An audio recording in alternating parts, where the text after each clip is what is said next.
जो चाहोगे वही पाओगे। दोस्तों, हम सबको अपने लक्ष्य को प्राप्त करने के लिए अनेक संघर्ष करने पड़ते हैं और अनेक कठिनाई का सामना भी करना पड़ता है, जिसमें समय हमारे जीवन में अहम भूमिका निभाता है।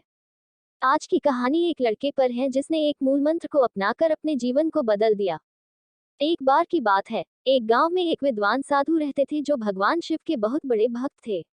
वह अपने दैनिक कार्य करके नदी किनारे भगवान शिव की आराधना में विलीन हो जाते थे। एक दिन वह अपने मुख से जोर जोर से चिल्लाने लगे, जो चाहोगे वही पाओगे। ये सब सुनकर गांव के लोग हैरान हो गए और साधु को सभी लोग पागल समझने लगे। साधु हमेशा यही चिल्लाता रहता था और भगवान शिव की भक्ति करता रहता था। बहुत दिन बीत गए। एक दिन गांव का एक लड़का वहां से गुजरा। उसने साधु की यह बात सुनी और उनके पास पहुंच गया। लड़के को देखकर साधु फिर से कहने लगा, जो तुम चाहोगे वही तुम पाओगे। लड़के ने फिर एक बार पूछा, क्या आप सच बोल रहे हैं? क्या सच में जो मैं चाहूंगा वही मैं पाऊंगा? साधु ने कहा, हाँ, जो तुम चाहोगे वही तुम पाओगे। लड़के ने कहा, क्या मैं सोने चांदी का बहुत बड़ा व्यापारी बन जाऊंगा? साधु ने कहा, हाँ बेटे, तुम अवश्य बन जाओगे। आज मैं तुम्हें कुछ सोने और चांदी की वस्तुएं दूंगा, जिसको तुम अपने घर ले जाना और देखना, तुम कुछ समय बाद बहुत बड़े सोने चांदी के व्यापारी बन जाओगे। लड़के ने अपनी दोनों आंखें बंद की और साधु की ओर हाथ बढ़ाया।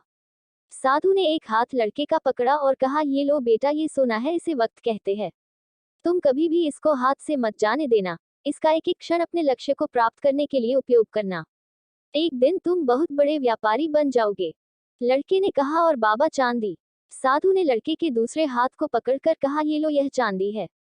इसे धैर्य कहते हैं। अगर बहुत मेहनत और वक्त का सही उपयोग करके भी लक्ष्य प्राप्त ना हो, तब तक तुम धैर्य रखना और देखना तुम धैर्य में कितनी ताकत है। अगर तुम ये सोना चांदी हमेशा अपने पास रखोगी तो दुनिया की कोई ताकत तुम्हें बड़ा व्यापारी बनने से नहीं रोक पाएगी। उस लड़के ने साधु की बात को अपने मस्तिष्क में बहुत अच्छे से बैठा लिया और कभी भी अपने वक्त का दुरुपयोग नहीं किया। वह अपने लक्ष्य को पाने के लिए निरंतर प्रयास करता रहा और जब वह हार जाता तो वह साधु की दी हुई चांदी मतलब धैर्य का सहारा लेता और फिर दोबारा प्रयास करता। देखते ही देखते बहुत कम समय में उस लड़के के अंदर व्यापार करने के वह गुण आ गए जो अभी तक गांव के किसी भी व्यक्ति में नहीं था। उसने बहुत छोटे से काम की शुरुआत की और अपने व्यापार को बड़े स्तर पर ले गया। आज के समय में वह गांव का सबसे बड़ा व्यापारी बन गया।